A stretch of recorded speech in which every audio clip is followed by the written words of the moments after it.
So welcome back to Journey of Self Discovery.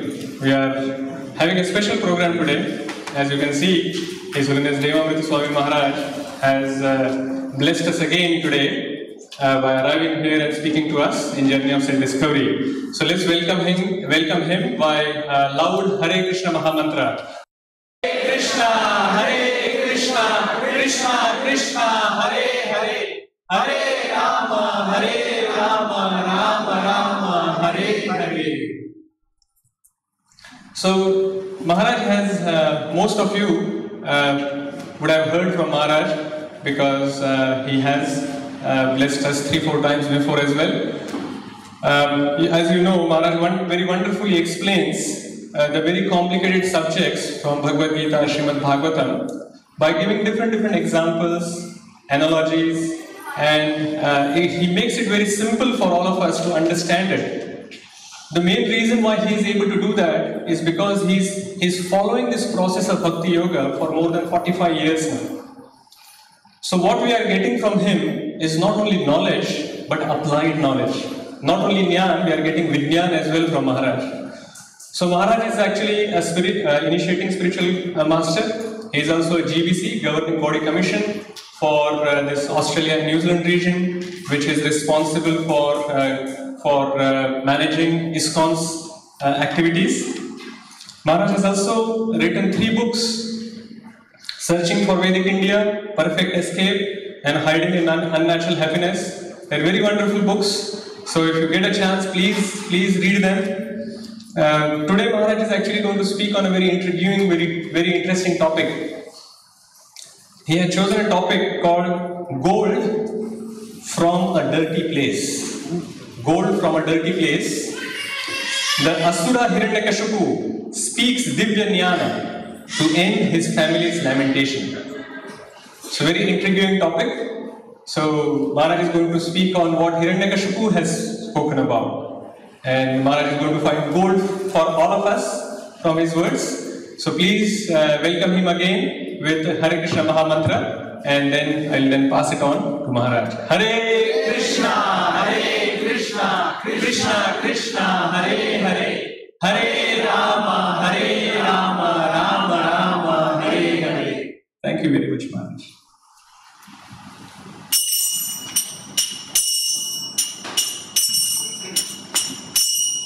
Jai Radha Madhava Kunja Vihari.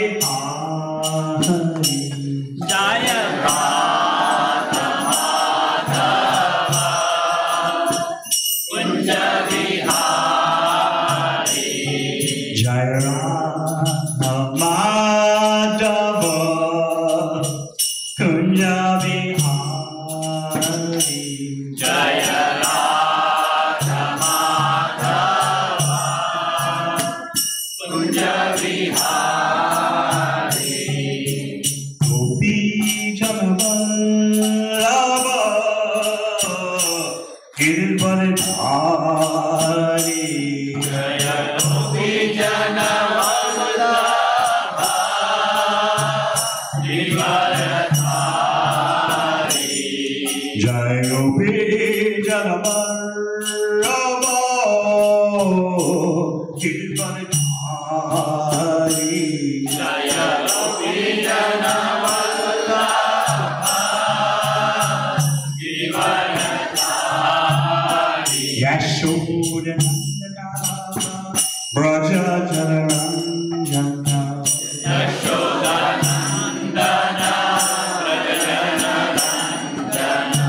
Yashodanandana Braja Janaranjana.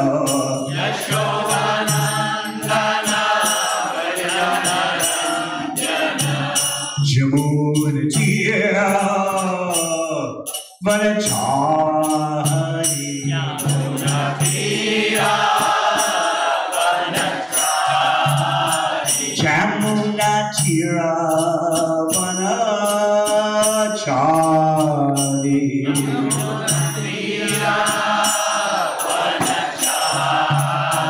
Jai Radha Madhava Kunja Vihari.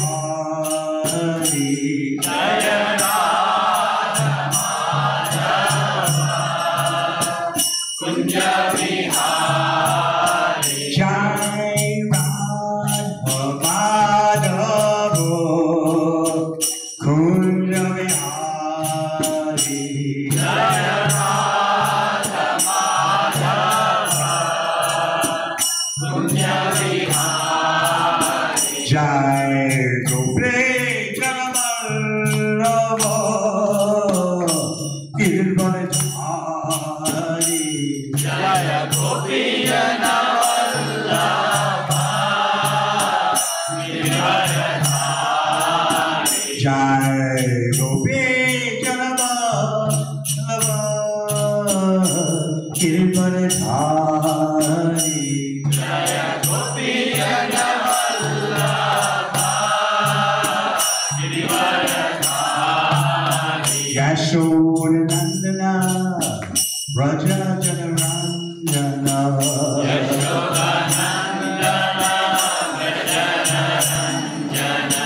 Yashodanandana Braja Janaranjana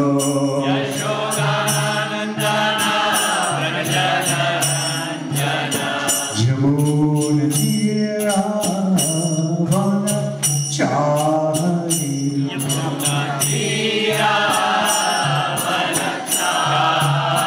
Jamuna Tira Vana Chari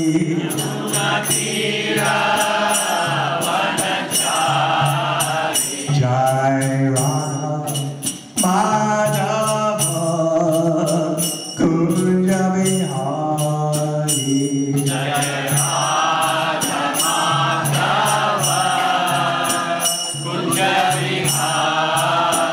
Jai Radha Madhava Kunja Bihari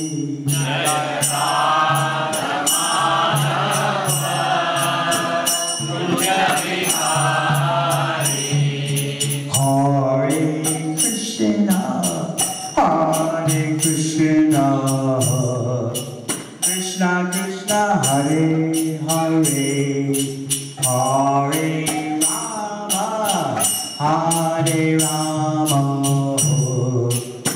Rama Rama Hare Hare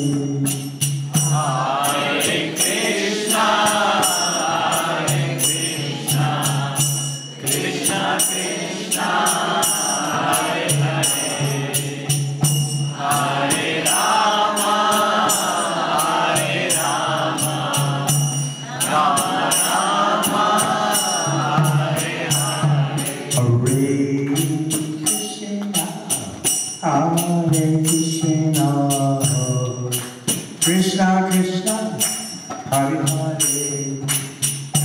Hare Rama Hare Rama Rama Rama Hare Hare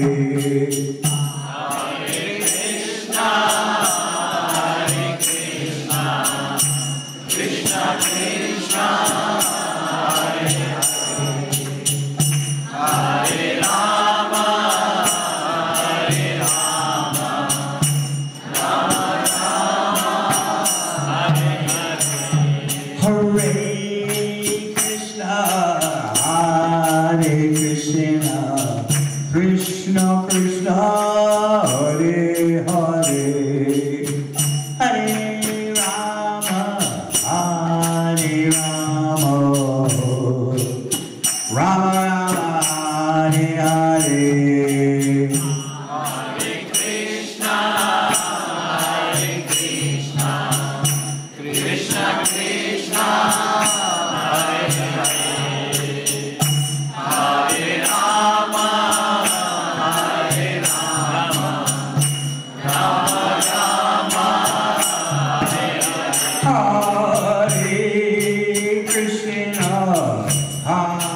Krishna Krishna Hare Hare Hare Rama Rama Rama Hare Hare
ऐसी भक्ति वेदांत स्वामी महाराज प्रभुपाद की जय। जय ओम विष्णुपाद संप्रदाय की जय।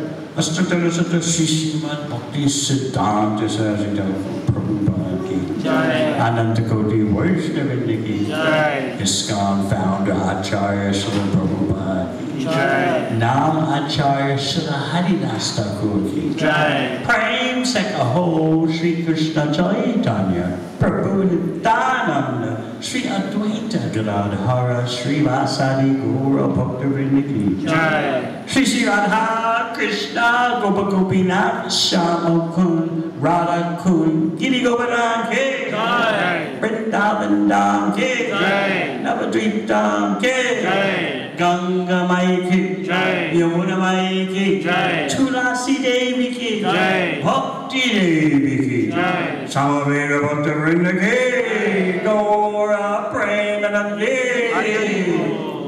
All glorious assembly. Hare Krishna. All glorious assembly. Hare Krishna. All glorious assembly. Hare Krishna. All glories to Sri Sri Guru Gauranga.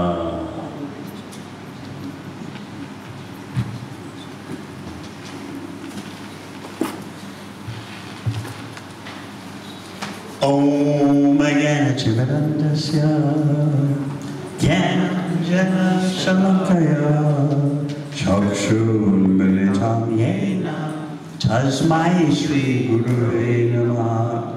Jai Shri Krishna Chaitanya Prabhu Nityananda Shri Advaita Gadadhara Shri Vasadi Gaur Bhaktavrinda.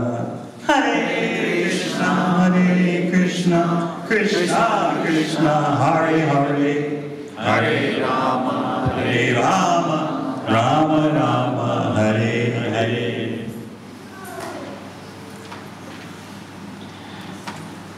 You heard the title of this class tonight, and you may be wondering, what is it all about? Gold from a dirty place.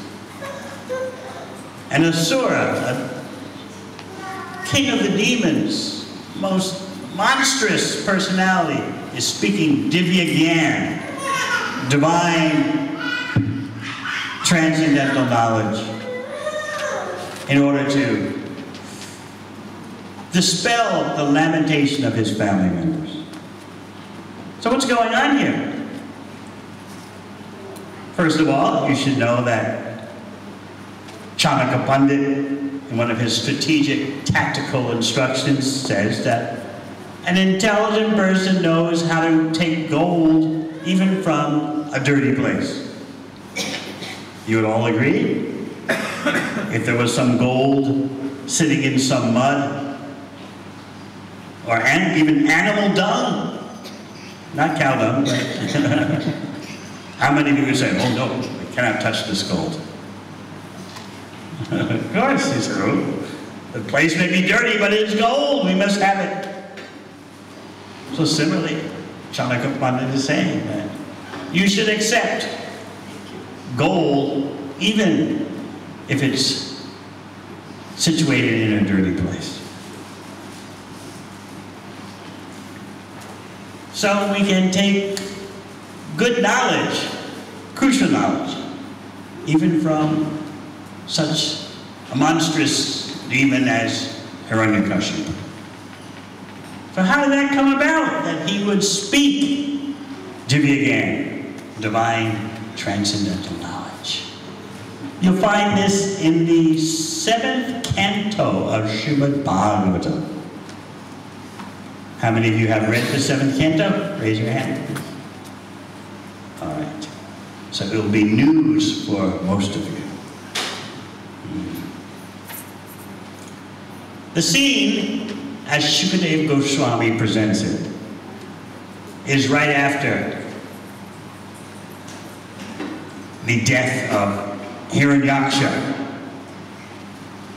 Everyone knows who Hiranyaksha is. He's the demoniac brother of Hiranyakashipu. Of course, originally they are Jai and Vijay, gatekeepers of Vaikuntha, but that's all. They were so absorbed in their role as demons that they had completely forgotten that they were the gatekeepers of Vaikuntha, cursed by the 4 Kumars. They were totally, for the pleasure of the Lord, they were totally absorbed in being demons to give the Lord pleasure in his extinguishing them.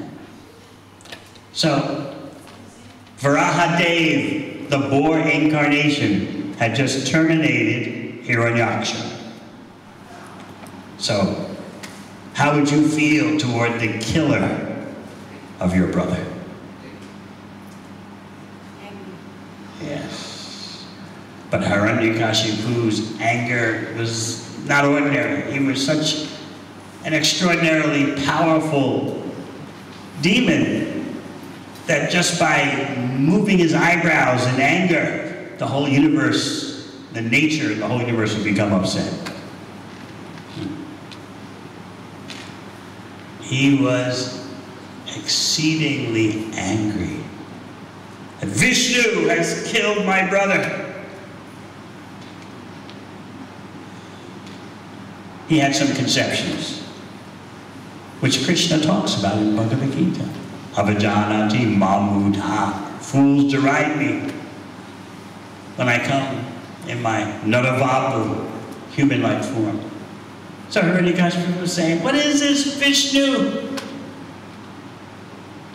Covered by Maya, taking the form of a boar.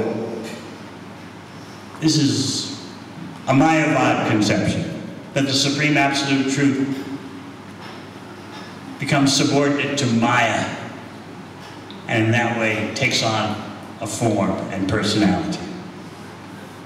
Maybe some of you unconsciously have been influenced by such Mayavad notions. Krishna protests this in Bhagavad Gita. He says, unintelligent persons think first I was impersonal, then became personal. So it's a common misunderstanding, not only in India, but throughout the world, that beyond personality, beyond individuality, there is the impersonal Brahman.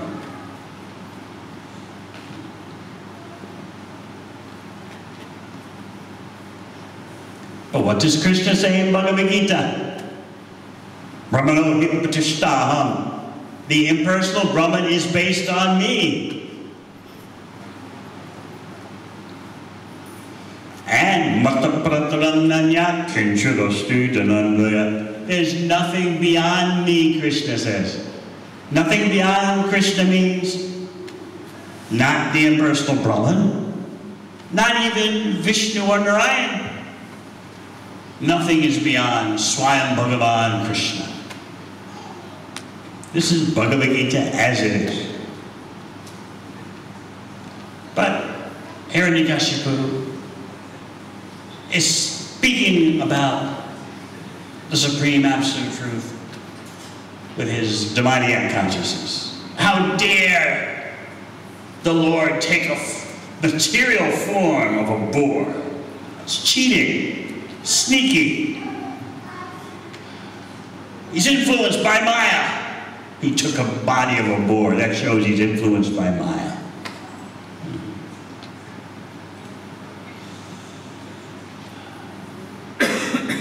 Why did he do it? Because he's like a little child paid off with some sweets. The demigods bribed him.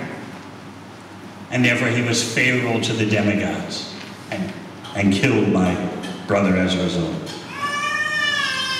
Just like a child can be easily swayed by some sweets. So that's the way Vishnu is. Everyone knows it. So again, he's reading material qualities into Vishnu. He has a material body. He can be swayed by partiality. To accuse someone of having partiality means they have a material body, because a material body makes distinctions between friends and enemies. What does Krishna say in Bhagavad Gita? Samoham sarvabhuteshu. I'm equal to everyone. But if someone chooses to be a devotee, naturally I'm inclined towards such a person. That's not violating impartiality. Just like you may care for so many people, but at the same time, who will criticize you for caring particularly for your own child? Oh, you're being impartial to your child. No one will say it. But Krishna gives everyone a chance to recognize that they are his children. And naturally, Krishna is inclined toward them. So Hiranyakashipu is being really wrong here. He's taking a material body, he's partial, working on behalf of our enemies, the demigods. So what was his conclusion? To satisfy my brother, Hiranyaksha, I will cut off Vishnu's head. Sever Vishnu's head from his body. And that will satisfy my brother who is so fond of drinking blood. First of all, you cannot sever Vishnu's head from his body. Secondly, Vishnu has no material body, so there's no question of blood flowing. But here, Hiranyakashipu is so angry, he's looking up at the sky.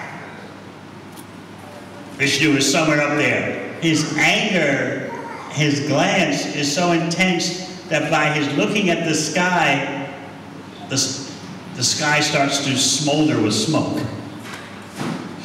That's how powerful Hiranyakashipu was. Vishnu! But he didn't stop there. He called his demoniac associates and told them to destroy all spiritual culture on the earth. He had a two-pronged program.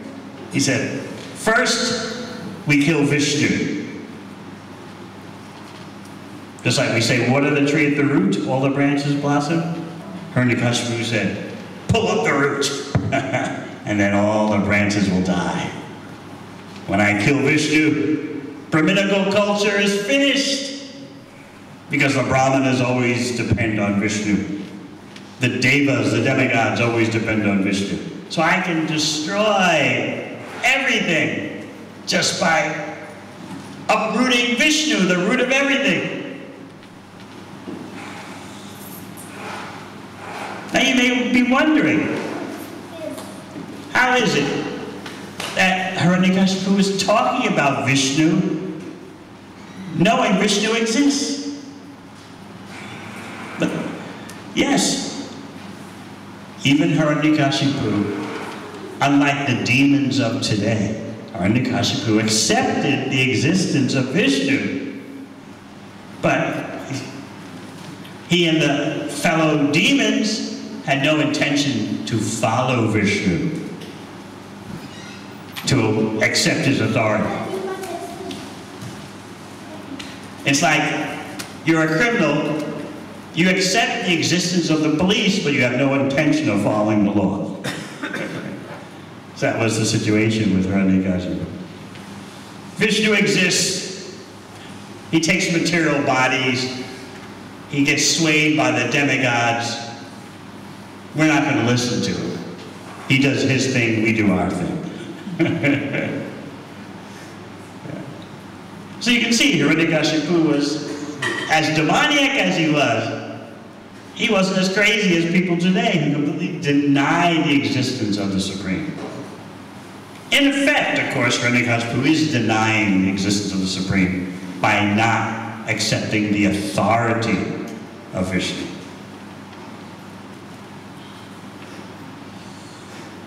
So, his plan was not simply to get rid of Vishnu and in that way destroy the spiritual culture on the earth. He also said, we'll wipe out the spiritual culture directly. Besides doing it through attacking Vishnu, we'll also attack the spiritual culture itself. And then there'll be no more yajnas, and the demigods will all disperse because they're not getting their share of sacrifice. We'll destroy all the ashrams, we'll destroy where the sadhus live, their cottages, we'll destroy everything auspicious. Fruit trees, crops, land, everything needed to make real human civilization. We'll destroy it all. He told his demoniac followers to do that. Now you can see that happening today in the name of progress and growth. Human beings have become a geophysical force and they have destroyed their own habitat.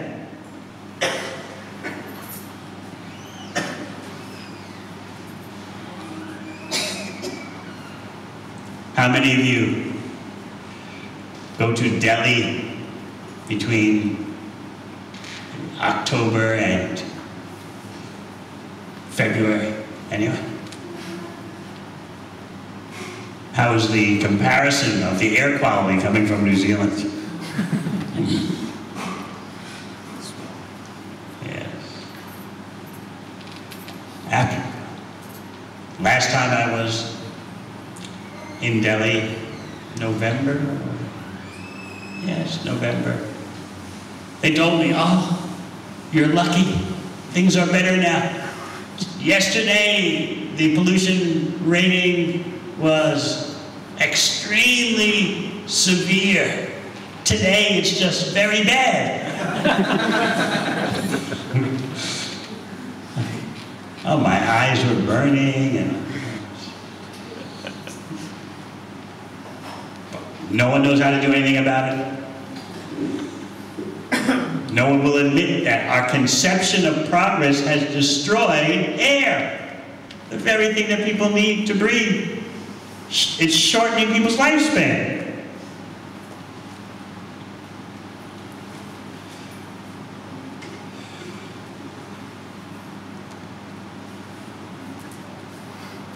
In so many ways, human beings today are destroying everything auspicious.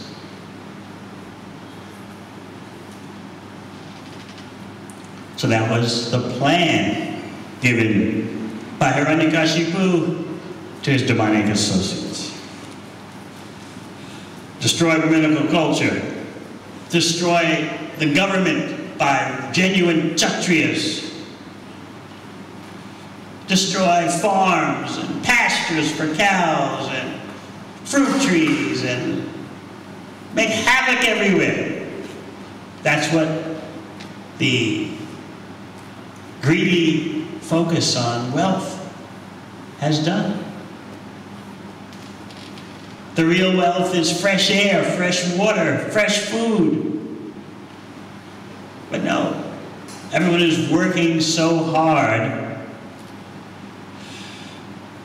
they have no time for even material enjoyment. What to speak of spiritual development? They don't even have time for material enjoyment. And that's progress.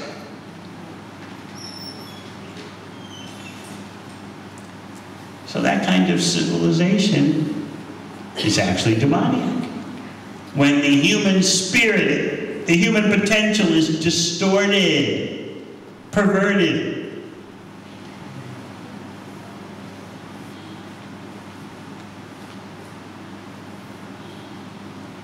People don't know how to live simply anymore.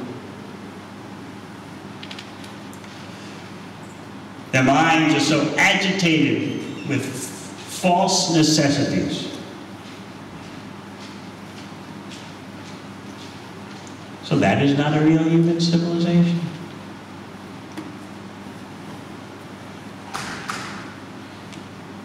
So far we have two proposals by Hiranyakashipu. He was taking care of two situations. Number one, killing Vishnu. Number two, destroying any auspicious human culture. Number three, he was a family man. His brother had just been killed. So what does that mean?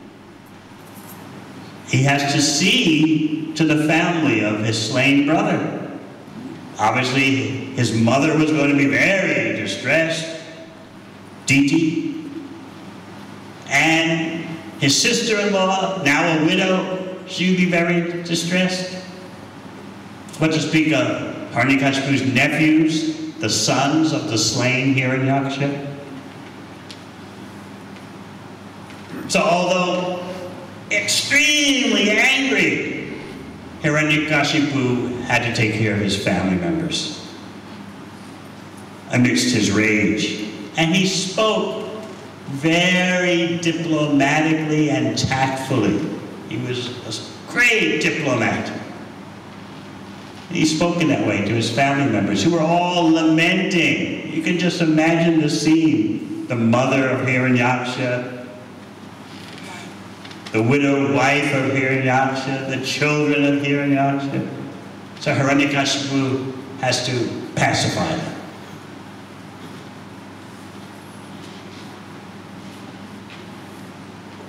So he begins to explain to them Divya Gyan, transcendental knowledge of how the soul is different from the body. Now you might say, well, how can a demon say that?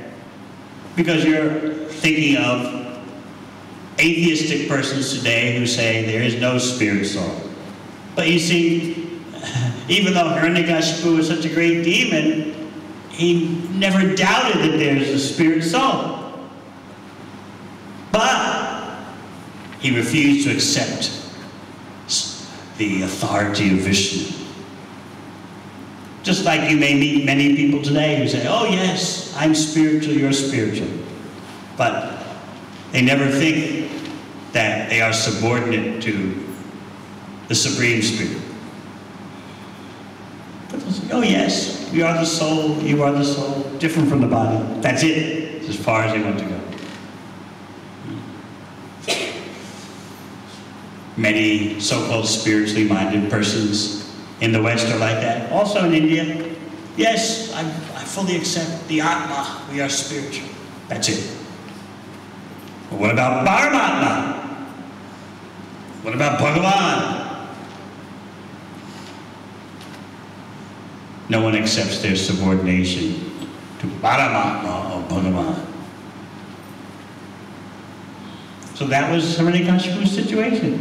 He could lecture about how the soul is different from the body while hating Vishnu. What do you think about that? So he began to explain various examples to his family members. He said, just like travelers gather at a restaurant for some food or cold water, and then disperse, go their own ways. Similarly, living entities come together as families, and then disperse at the time of death.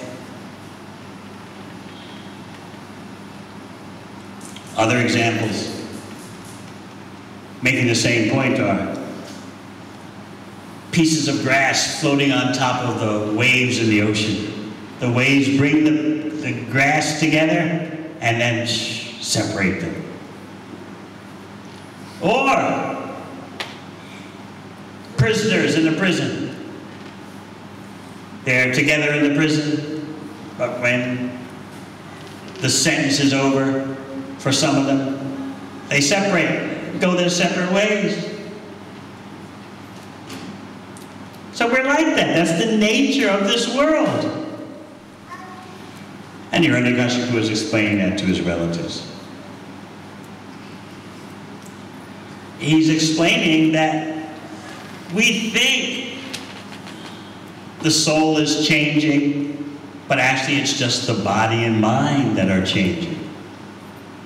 He gives the example of someone who has a heart problem. They see, when they look at the world around them, the world is moving. Or, he said, when you look at a lake and see the reflection of trees on the lake, the water in the lake is making the reflection of the trees move. So you think, oh, the trees are moving. Similarly, when you have a heart problem, you think, oh, the earth is moving. So in that way, we think because the body and mind are changing, that our core being is changing. So it's very important how Hiranyakashipu has introduced us to the reality of this world. Living entities, creatures, human beings come together by the laws of karma and then are dispersed. That's the nature of this world.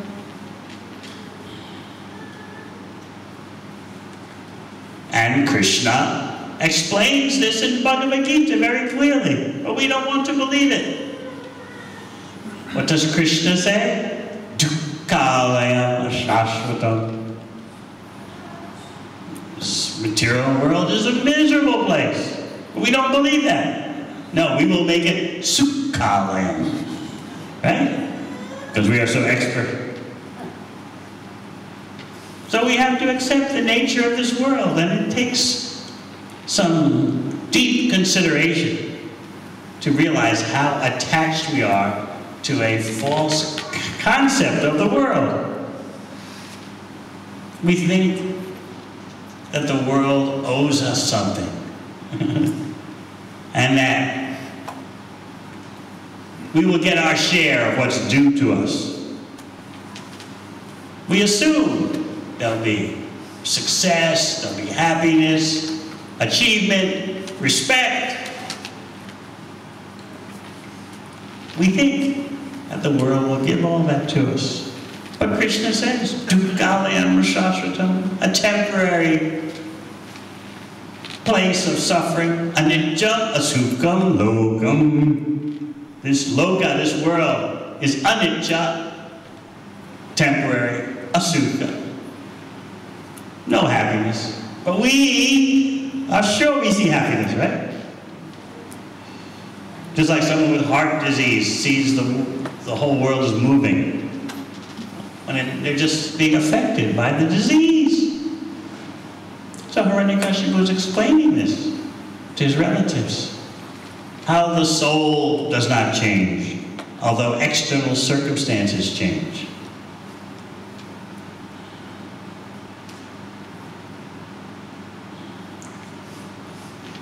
He's brilliantly explaining Divya again, although he's a demon.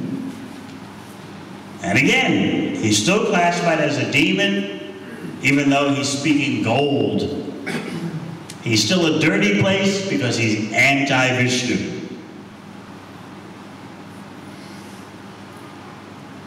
Just like in Bhagavad Gita, Duryodhana, very materially qualified. He only had one problem. What was Duryodhana's problem? He was anti-Krishna. That was his only problem. But materially, he was very competent.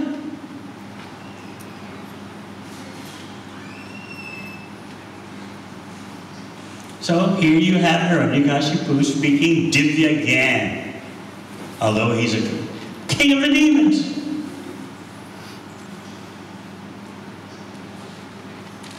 So he very patiently, verse after verse, is explaining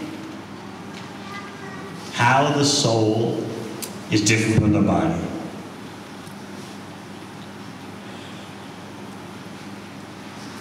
So that he's explaining so that his relatives will stop their lamentation.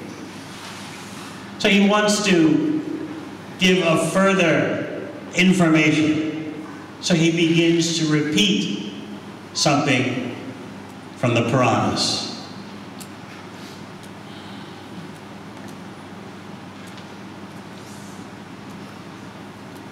Something that happened millions of years before. But Hiranyakashipu, his history is from millions of years before, and then he's repeating something that's millions of years before of his existence. We don't know when and how ancient history truly began. We're like little infants speculating. Oh, human civilization began here, or began there, some thousands of years ago. We don't know. But Hiranyakashipu accepted the authority of the Puranas, even though he's a demon. But he's not going to submit. He theoretically accepts, yes, in the wisdom books, in the books of knowledge it is stated. Of course, I'm not going to follow it, but anyway. He just wants to pacify his family members. He had knowledge of the Atma of the soul, but he was not going to accept subordination to the Supreme Soul. Therefore, he's a demon.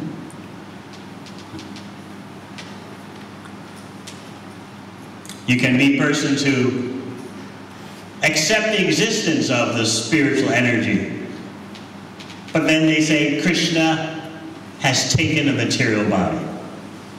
So they're classified as demoniac. Even though they say they accept the existence of the spirit soul. Because they're anti-Krishna, they're classified as demoniac. Even while speaking high words of Vedic knowledge. They don't know who is the conclusion of the Vedas. Vedaishta sarvai ahameva veja. As Krishna says in Bhagavad Gita, by all the Vedas I am to be known. I'm the compiler of the Vedas, I'm the conclusion of the Vedas. So how can you be Vedic if you kick out Krishna?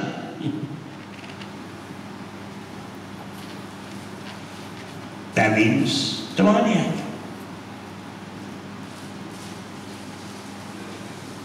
So Hiranyakashipu was like that, giving such a brilliant explanation to his family members. The body is changing, the soul is fixed, achala.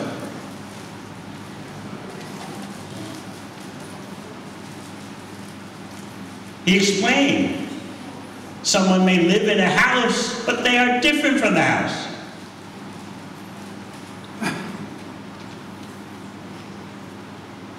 And we would always give the example, someone's driving a car, but they're different from the car. Of course, we'll have to adjust our examples when self-driving cars come out. Still, there's a human being that's behind the whole system.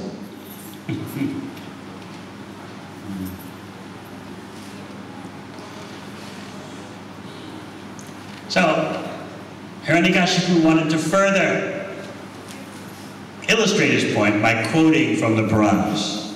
He told the story of a king named Suyagya, millions of years before Hiranyakashipu. Hiranyakashipu was present during the Satya Yuga. So, Suyagya was king of a place millions of years ago called Ushinara. And he was killed in battle. So the Bhagavatam describes King Suyagya slain on the battlefield, arrows piercing his heart. Very graphic description. His body is decorated with armor and jewels, but he's dead. But because he's a Kshatriya, as he's dying, he made sure to bite his lip to show his defiance. He was going to be heroic to the end. Yes, that's the Vedic style for a Kshatriya. Hiranyakashipu had explained earlier to his relatives that Hiranyaksha, my brother, he died in battle, in a good fight. So that's glorious. So here you see in the example Hiranyakashipu was giving of King Suyagya. Died in battle. He's laying on dead. His body is laying dead on the battlefield. So then what happens? His queens come to the battlefield to see the dead body of their husband. Naturally, they are devastated. They're collapsing on the ground. Tears are pouring from their eyes, bathing the feet of the dead king.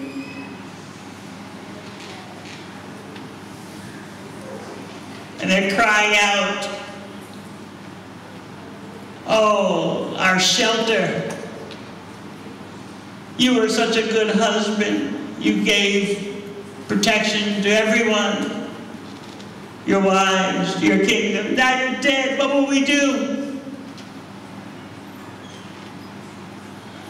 This way they were lamenting on and on and on.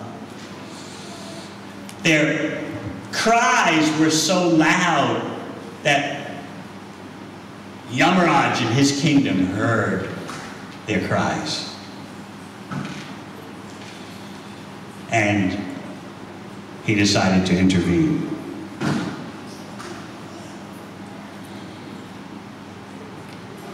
Because the queens were blocking their dead husband's body from being cremated. The strict Vedic principle is that if someone dies during the day, the funeral ceremony has to be done before night. And if they die during the night, the funeral ceremony has to be done before daybreak. That's the strict, very ritualistic Vedic way. The idea is that you burn the body quickly so that the spirit soul moves on, doesn't hover around the body as a ghost due to attachment.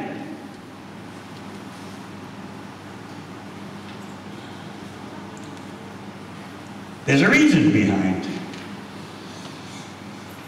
dealing with the body quickly. So Yamaraj knew these queens are preventing the funeral of their husband. They're just clinging to this dead body. That's not good for the slain person. The slain person has to move on. That's the law of nature. So Yamaraj appeared before them, before the queens, as a little boy. Because a little boy can say whatever he likes and no one will be offended. Just like if you have a little child and he starts to, let's say you have a 6-year-old child and he starts to speak Bhagavad Dharma. Everyone's very happy to listen.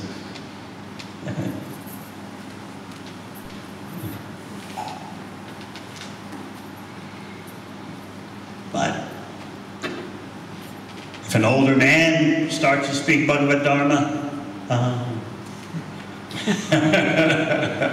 nothing's better.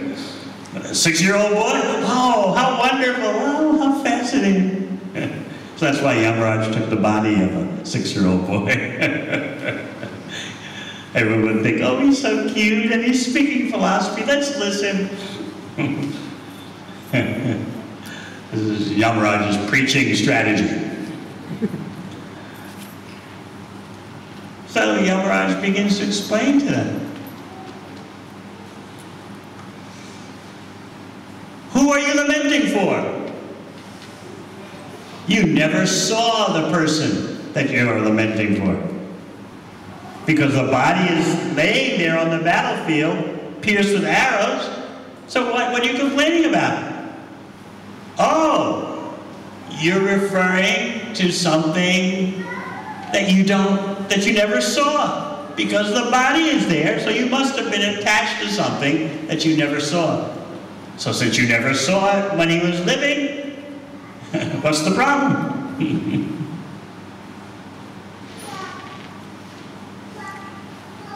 And then he presented another angle. The same thing Krishna says in Bhagavad Gita. If you think that there was the unmanifest for you, and then the interim state in which you're manifested, and then after that, unmanifested again, so then there's no reason to lament. You're just a short blip in unmanifested reality.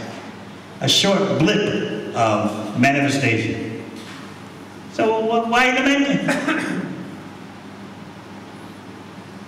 Krishna told that to Arjuna. Of course, Krishna doesn't accept that, and neither does Arjuna. And Yamaraj, in the form of a little boy, explained that to the wives of King Suyagya.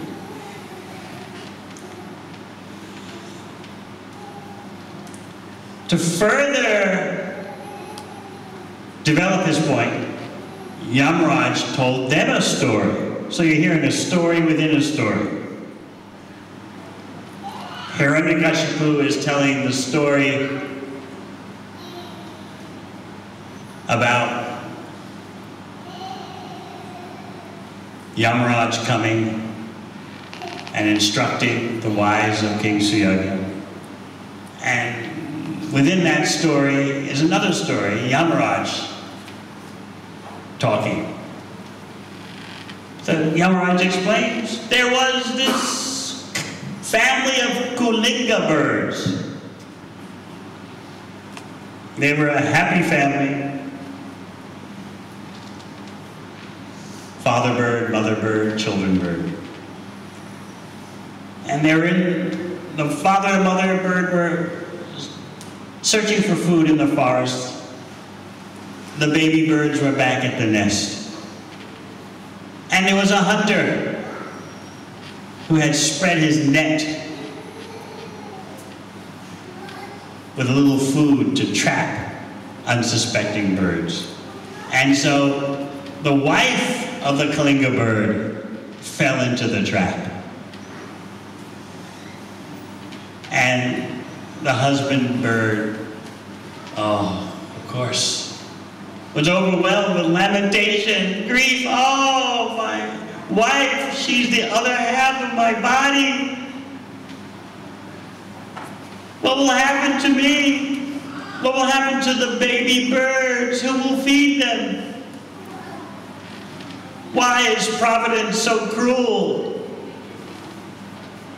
to take away the mother of the children, to take away my wife? How can Providence do this? Better I die also. I cannot go on like this.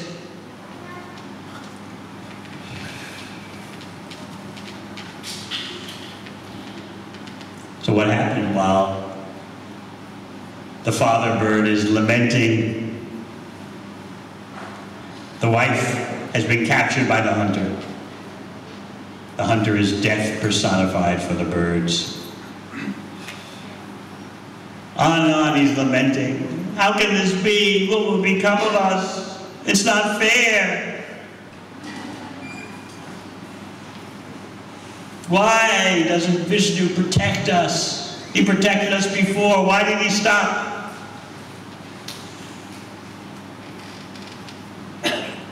But birth and death is a part of this world that we have insisted upon coming to. So while the father bird is lamenting over the end of his wife bird, what does the hunter do? Fires an arrow and finishes off the father bird. So Yamaraj's point to the wives of King Suyagya was that your lamentation for your departed king, even if you continue with it for hundreds of years, will not bring your husband back. So you should get on with trying to understand what is the real situation in life.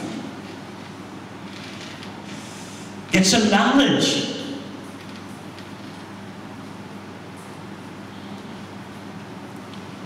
Now, Srila Prabhupada explains in one purport that besides being attached, the queens being attached to their husband's body and not wanting to admit that he's gone, they are also afraid for themselves.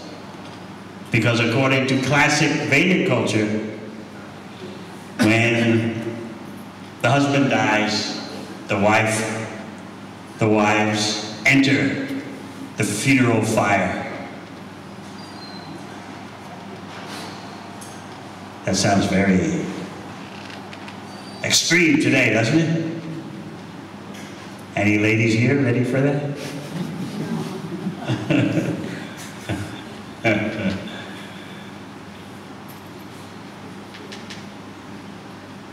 Of course, often in the Western world, I've heard it. When the husband dies, the wife says, "Oh, thank God." I've heard it. I'm so glad he's out of here.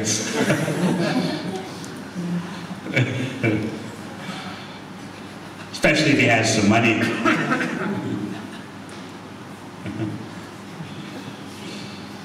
Of course, nowadays, no one waits for death. Just divorce immediately. It's like all the media is busy calculating how much the wife of the CEO of Amazon.com, how much she's going to get in divorce payment. He's the richest man in the world. So everyone's speculating, oh.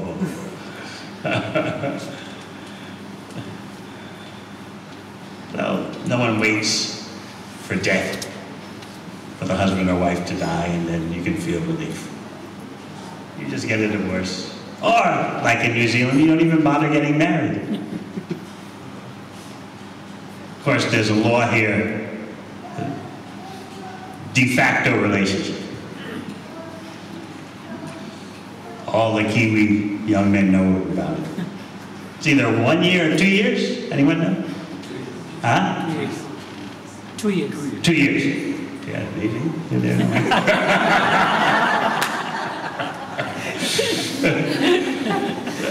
So the Kiwi men keep a calendar. You know? I gotta get out of here before the second year, otherwise she gets 50% of my assets.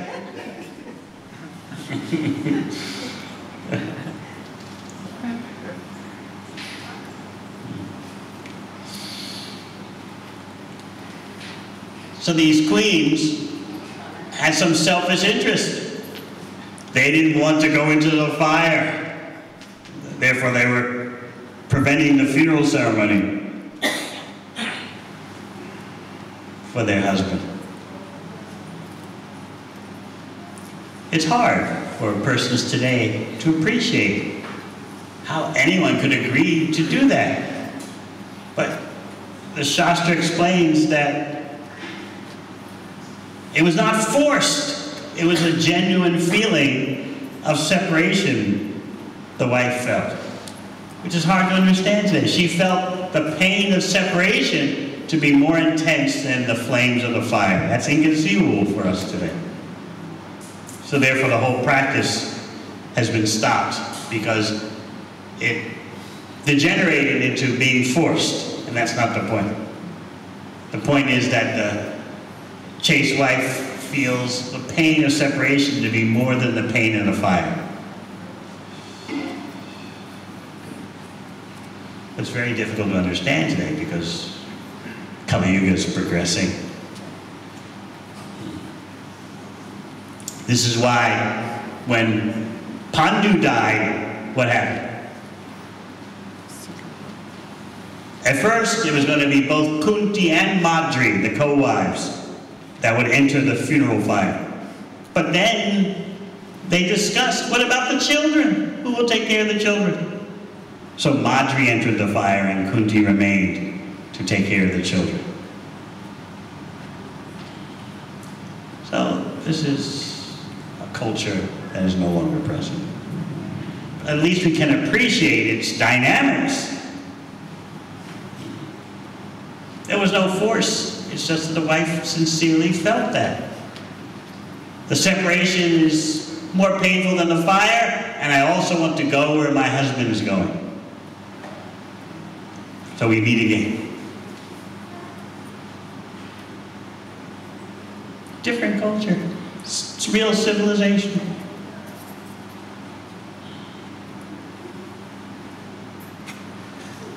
So the queens listened to Yamaraj in the form of a boy and allowed the funeral of their dead husband to proceed. Similarly, Hiranyakashipu's family members, they heard all this recited by Hiranyakashipu, and they allowed their lamentation to be dissipated.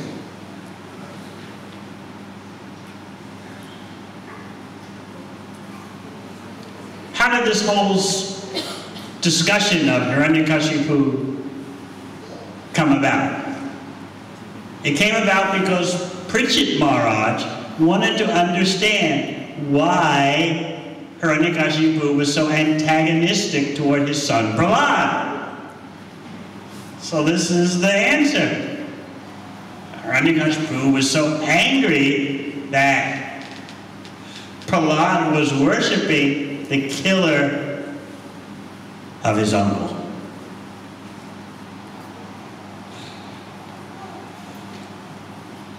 So that's why Pritchard Maharaj is explaining. Excuse me, Shukadeva Swami is explaining to Pritchard Maharaj, getting to the cause of the whole situation. But still, Hiranyakashipu gave such valuable instructions. He gave gold, even though he's an asura, he's a demon. Right? Brilliant instruction. In other words, he was far more advanced than the demons of today, who cannot understand the difference between the soul and the body.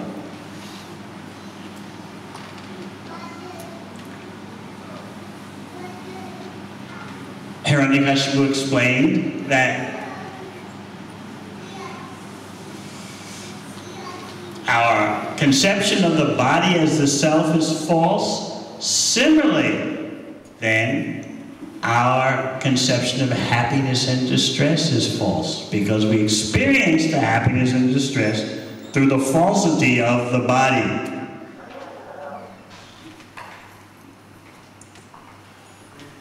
It's a concocted happiness. Just like you're dreaming at night of you doing so many things. There is some little pleasure in having a pleasant dream. But it's so insubstantial. It's just imagination, a dream. So in this way, the Shastra explains material happiness is like that. It's like the happiness you feel in a dream.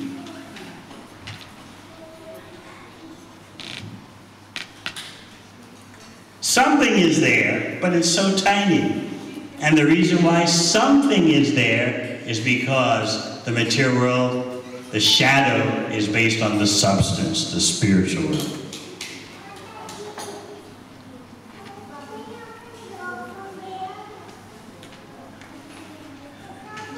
So we need to accept Krishna's presentation of the reality of this world and not rebel against it. Why is this world this way? Krishna warned us, don't come here. But we were insistent.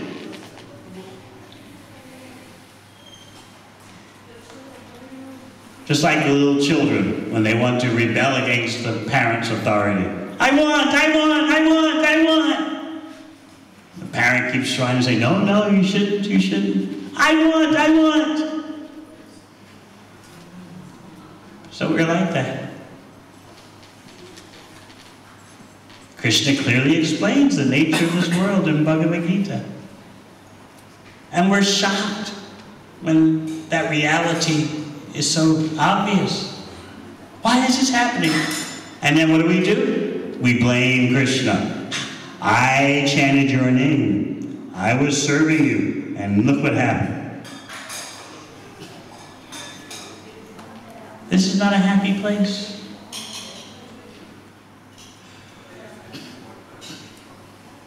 Of course, we feel separation from our dear ones. But we will all have to give up this body. There's no good death, materially speaking.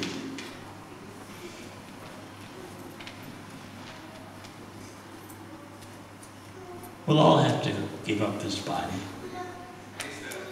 This way or that way or another way. It's not that someone who dies in their sleep has a good death and someone who dies in a car accident has a bad death. That's just our subjective imposition on the situations.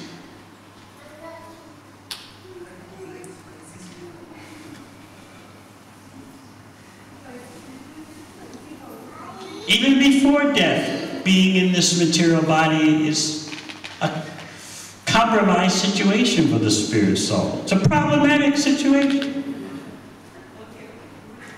So yes, we have our human side to us, and we certainly lament the departure of our near and dear ones. It's natural. What does Krishna say about that in Bhagavad Gita? Because he told Arjuna, Asochanam asochastam pragyavanam stabhasase. You're speaking big words, but you're lamenting for what is not worthy of grief. So you can just visualize Arjuna saying, I hear what you're saying philosophically, but still, when I see on this battlefield friends and relatives gathered together to end their life, when I see that, how can you expect me not to be affected? So what is Krishna's answer? Tamstatikshasva bharata. You just tolerate. This is a world of toleration. Tragedy.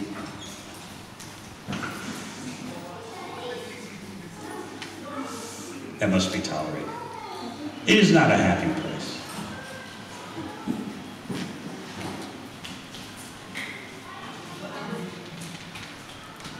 Here we are in Lower Hut. One earthquake and it's complete devastation.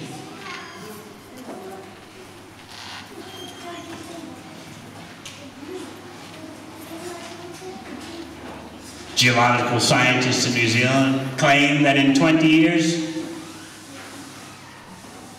sea level rise will finish off Betonia. Always some problem. We are so intently looking for a place of happiness. We have to check ourselves all the time against delusion of imagining a happy place. And we do that by constantly hearing the message of Bhagavad Gita. So it is a great setback when our near and dear ones depart from this body. But we have to be Aryans.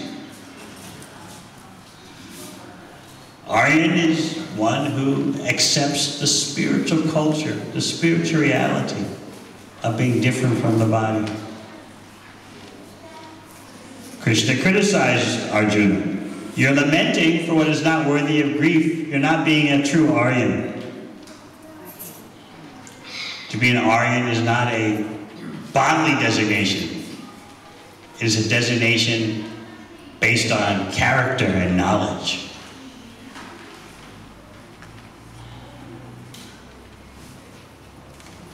So yes, this is a tragic world. This is why the bird in the story Maharaj is telling, the Kalinga bird, the man bird, is so upset. This is not supposed to happen like this. I have children in the nest. I need the wife, she's half of my body. Providence, how could you allow this to happen? But Providence has told us, this is a world of misery. But we don't believe it. That's our problem.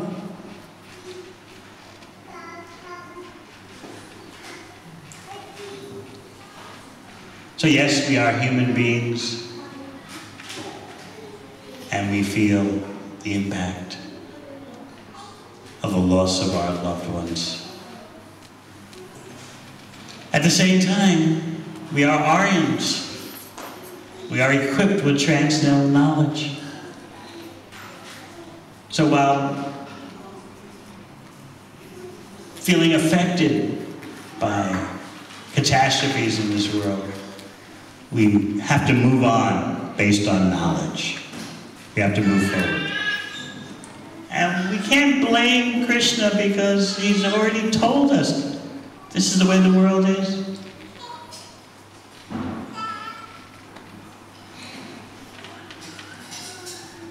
So we should use our human form of life for making progress in getting out of material existence. Krishna is giving all facility for us to do that. especially Krishna as Sri Chaitanya Mahaprabhu. Sri Chaitanya Mahaprabhu has broken all of Krishna's rules. Krishna is very strict, but that same Krishna comes as Lord Chaitanya and gives away opportunities for bhakti. Something Krishna himself doesn't do. Because by devotional service, by bhakti, Krishna can be conquered. But that same Krishna comes as Mahaprabhu and floods the world with opportunities for service. That means opportunities to conquer Krishna.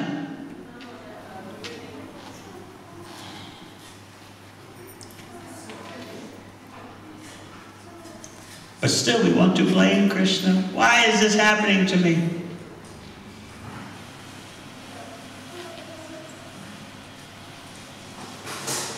It's like a child who runs away from home and experiences calamities and then blames the father. Why is this happening to me, Father?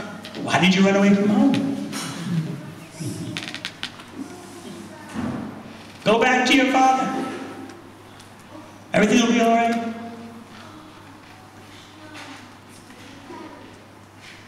So these are things that we all need to think about. The realities.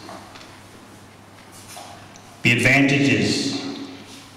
The spiritual advantages. And the nature of this material existence.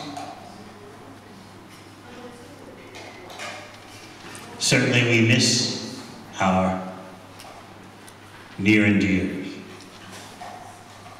I don't have my own family, but I have god brothers, god sisters who have departed, and yes, we miss them.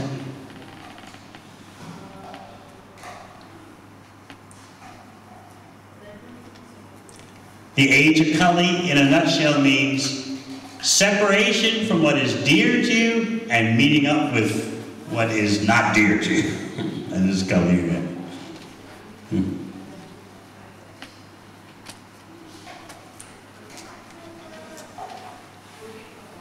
But somehow on the spiritual platform, all the devotees are together.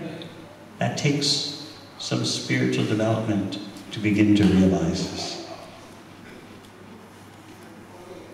As Prabhupada always told us, by chanting Hare Krishna, we are all together. One day we'll realize that. So we cannot place our hopes on these bodies and bodily relationships. They will fail us. As Shukadeva Swami says in second canto, there are fallible soldiers, soldiers that are destined to completely fail us.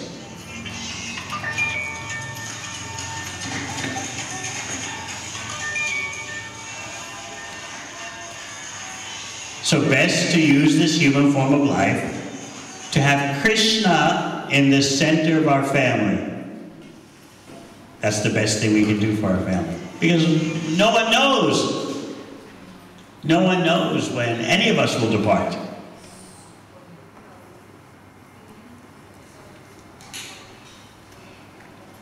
So let us give our families the best while we are still together. But remember Hiranyakashipu's example, travelers meeting at a restaurant and then dispersing. Clumps of seagrass brought together by the waves, and then the waves separated. That's the reality.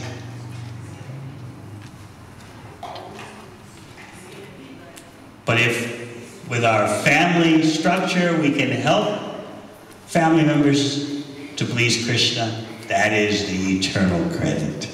That's the eternal asset. That is real love, and that is our real responsibility. All right, any questions?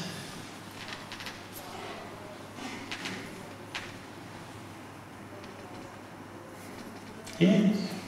I have a question, Maharaj, about that sati system. of women getting into the fire.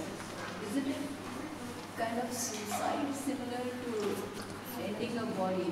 And how come they can follow their husband in that process? Don't worry, you won't have to do it.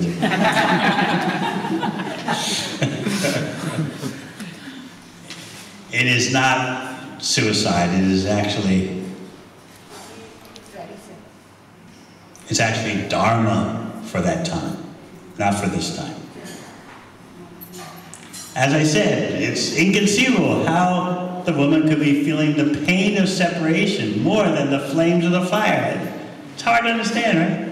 Because we're in a different age.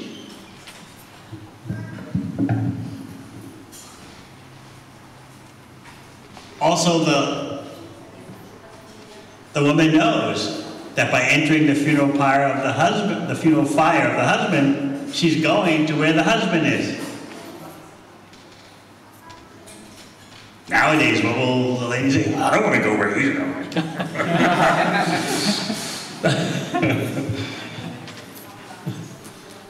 Let him go. Leave me all the money.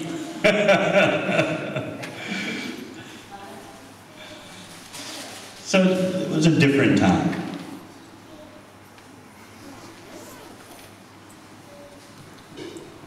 It was not forced. The psychology was clearly different. But if at this age, if somebody follows the same thing, will they be able to follow their husband?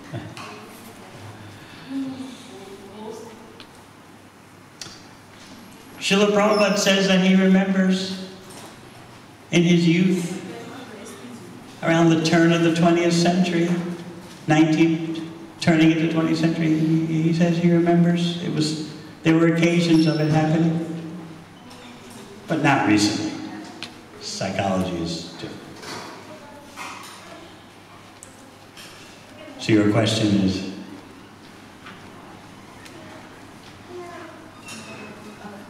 Basically, I was thinking that if somebody jumps into the fire feeling that pain, but Maharaj considered that as suicide, and that instead of following the husband, he will be punished in hell or not get a body.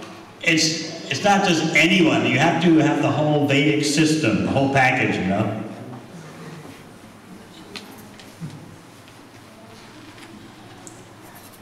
It's part of a classic Vedic Dharma lifestyle. Pati and Patni. Don't worry. Don't make it into an impediment, please. Anything else? Yeah. Hare Krishna, Maharaj. Maharaj, see, right now what we got to hear the gold from Hiranyakashipu's words. Likewise, sometimes when we hear some lectures online, YouTube, they sound very logical. So how do we differentiate, how do we discriminate the gold from dirt? Like, it could be Mayavadic philosophy, but it sounds so logical. Mayavadi philosophy is completely illogical. It just sounds logical. It sounds logical to us because we're fools. It's meant for fools who are very proud and puffed up. Oh yes, we are all the ultimate. It's meant for envious people. Envious of Krishna.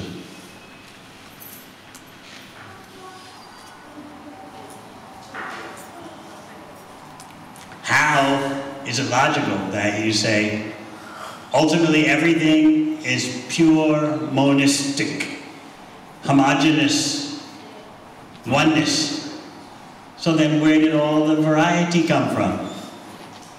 So you say, but the variety that you see, the individuality that you see, it's all temporary. Okay, but where did the temporary come from? Well, it's all illusion, it's all Maya. Okay, where does the Maya come from? How can it come from pure Brahman, which is complete oneness? Well, that's completely illogical.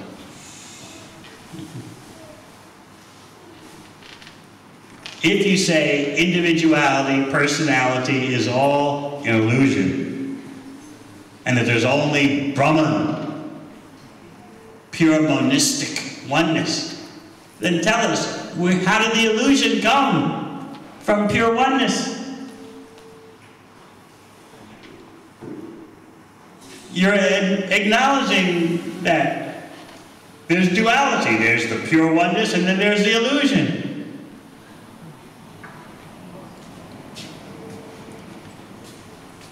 It's like sometimes Mayavadi teachers, they come to New Zealand even, have some gathering at some Hindu center, and they either say about themselves, or often they say it about their teacher or their teacher's teacher. He was totally merged in Brahman. But then, out of compassion, he came down to teach us about the oneness. But if you're totally merged in oneness, how do you have compassion? Compassion means at least two. I have compassion for you. But how is it that you're totally merged in pure oneness and then you feel compassion? This is illogical. Of course, the real proof is not logic or illogic. The real proof is, what does Krishna say?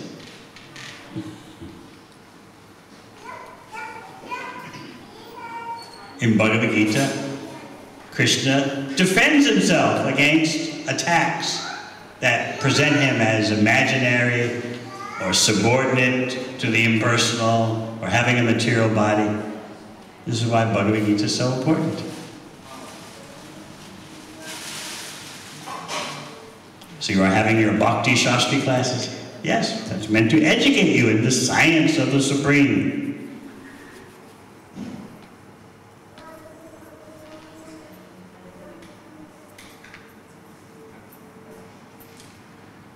Like I often tell the story.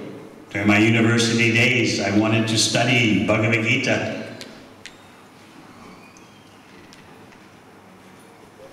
So I went to a class on Hinduism taught by a world-famous professor.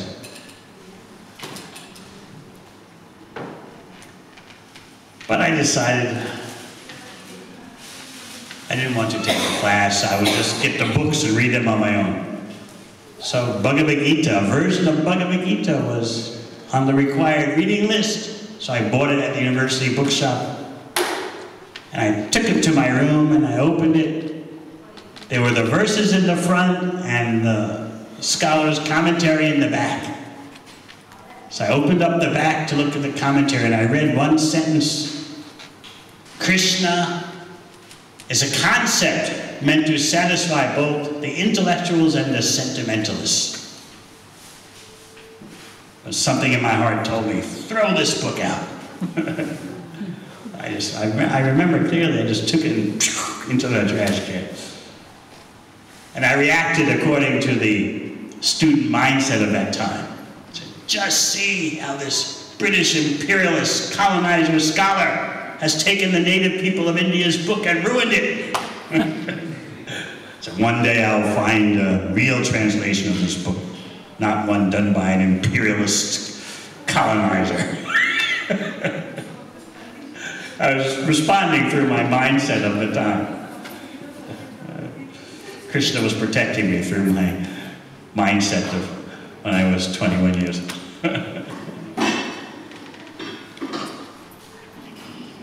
So yes, no one wants to hear Krishna talk about himself.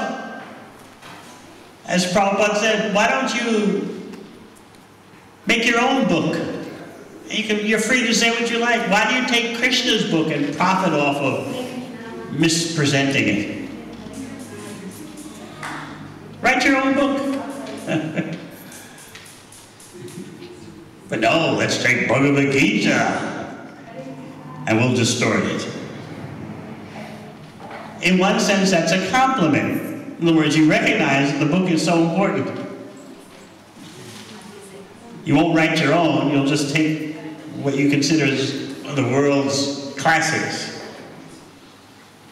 So it's a backhanded form of a compliment, but still, such misinterpretations have caused such havoc.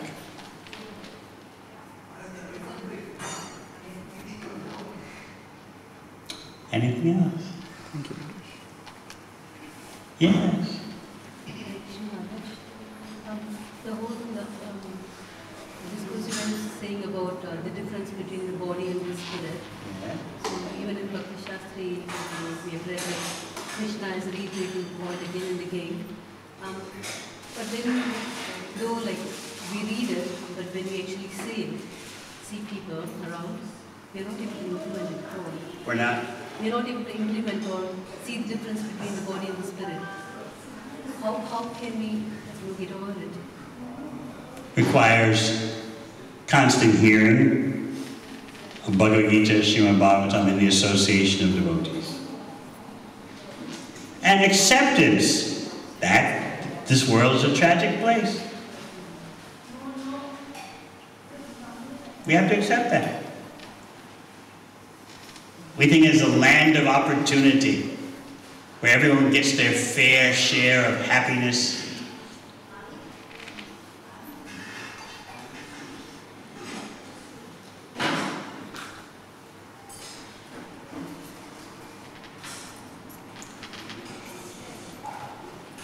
In my book, Searching for Vedic India, I talk about a 3-year-old child who is dying of cancer in the children's hospital in Auckland. And although he was just 3, he was always asking his mother the question, why? Why? Why?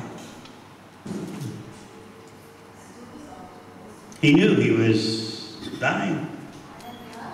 He couldn't understand why, and the mother had no idea what to say. What would you say in that sort of situation? 3-year-old child has terminal cancer. Why? Why? Because of karma. Because of karma. True, because of karma, but will that answer touch anyone's heart?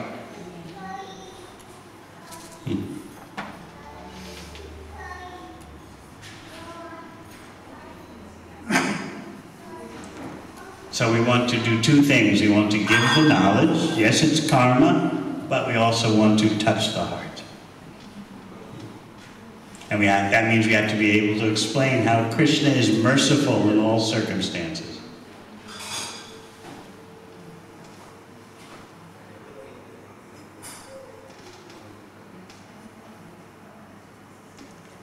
Hiranyakashipu was explaining that to his dead brother's family. Hiranyaksha died in battle. This is glorious. He'll go to a better destination.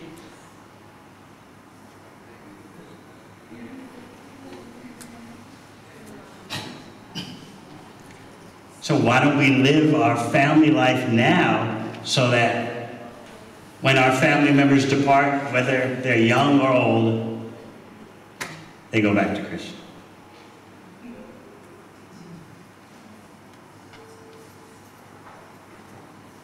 That is our responsibility. Yes. Hare Krishna Maharaj. You told that Hiranyakashipu told that body and the soul are different. And again Hiranyakashipu prayed to Shiva and asking for immortality. How it, whether he has knowledge or again why he is asking for first, for Brahma he asked for immortality and then Brahma... Because he's smart. In one sense, he doesn't want to die.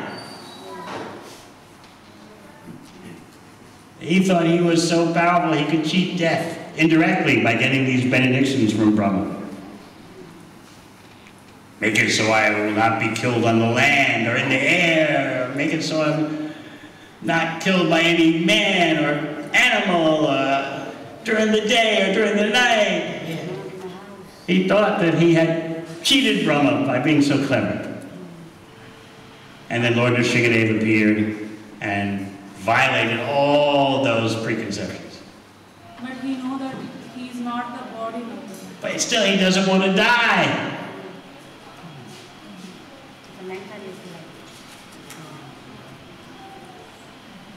But he's not going to surrender to Krishna, so that upon giving up this material body, you don't take another body again. That's Krishna's solution. But Hiranyakashipu is not going to do that. I'm not surrendering to Vishnu, no way. Therefore, let me get some benedictions from Brahma that I will not die. Otherwise, what do you expect the demon to do? Surrender to Krishna? Chakva deham punarjanma naiti mameti soarjuna. Upon giving up the body, you don't take another material body. Mameti, you come to me. Hiranyakashipu is not going to do that. So he tried to devise a material solution to conquer repeated birth and death.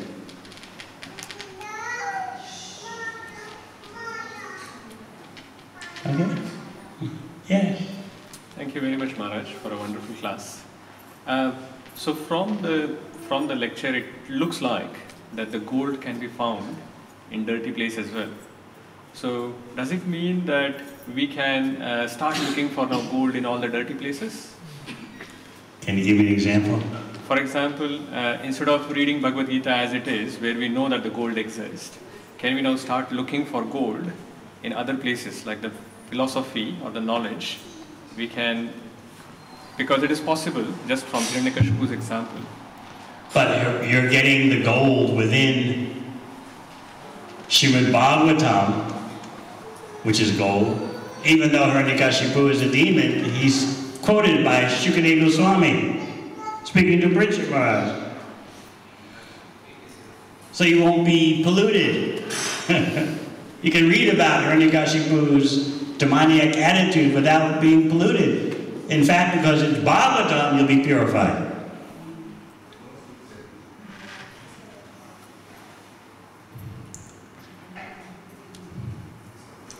So you're actually hearing from Shukadeva Goswami. And then you have Prabhupada's purports there. So you're actually not hearing from Hiranyakashipu. You're hearing the whole story relayed by Shukadeva Goswami, relayed by Yamaraj, who's one of the Mahajans, the 12 Mahajans of Bhakti. But just to catch your interest, I said gold from a dirty place.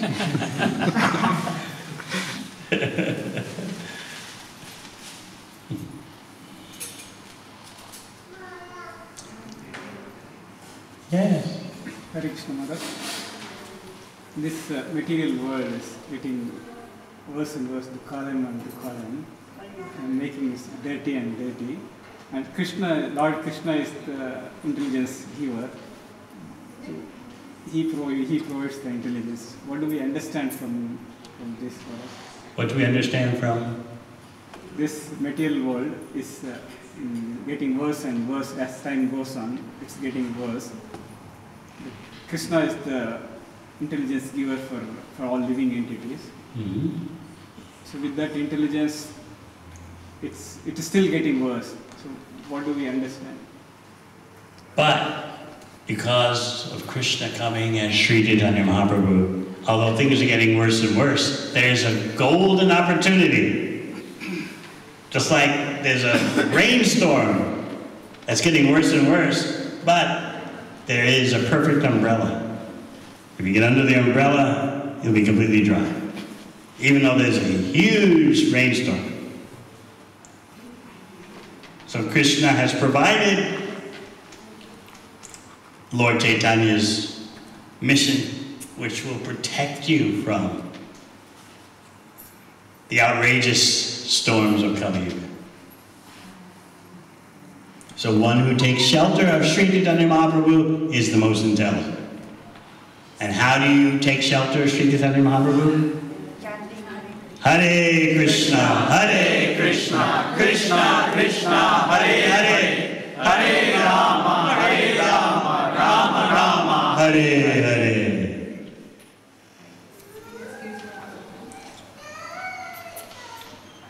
time for prasad.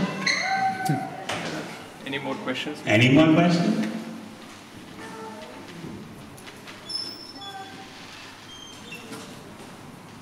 Can I ask one more? Yeah. Thank you, Maharaj. You are the boss. Thank you, sir.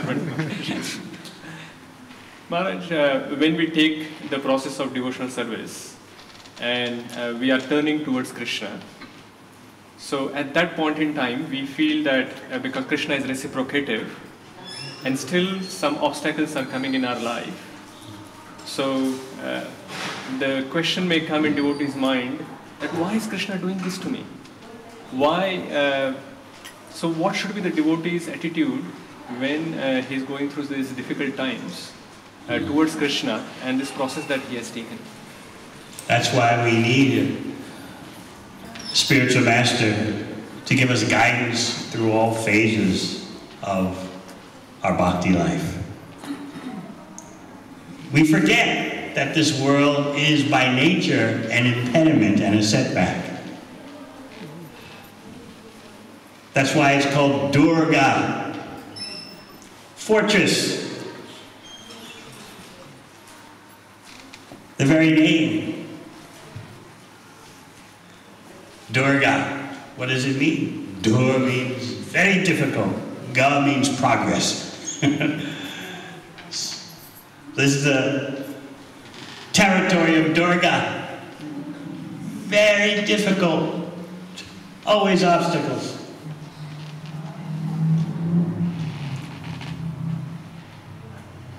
But we're illusioned by Durga to see opportunity for material advancement, material gratification. So the very nature of existence in this world is a setback in of itself. As Lord Rishabdev explained to his to his sons, Nunam pramata kurute vikarma yanindriya pritya apranoti nasaramanye yata atmanoyam asanapi kleshada ashadeha. When the living entity becomes mad after material enjoyment, he engages in the pursuit of material happiness.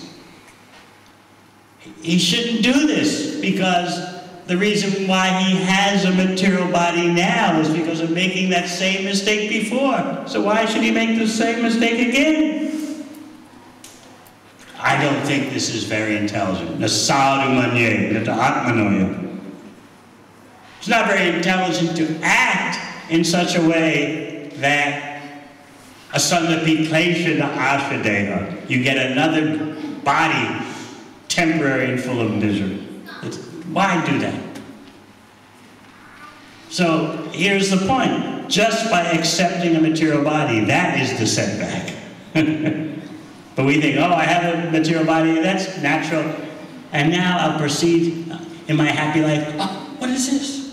What has happened? So we need a comprehensive understanding of our existence, not be sentimental.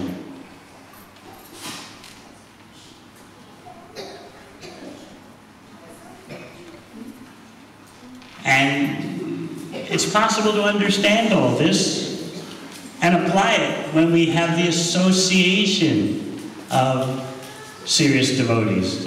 Then Bhagavad Gita, Srimad Bhagavatam come to life for us. Otherwise, it's true.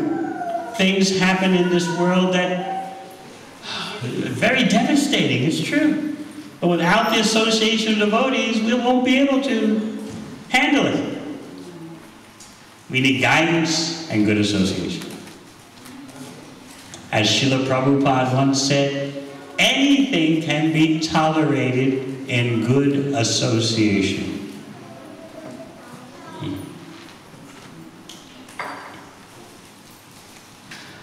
All right. Thank you very much. Hare Krishna. Hare Krishna.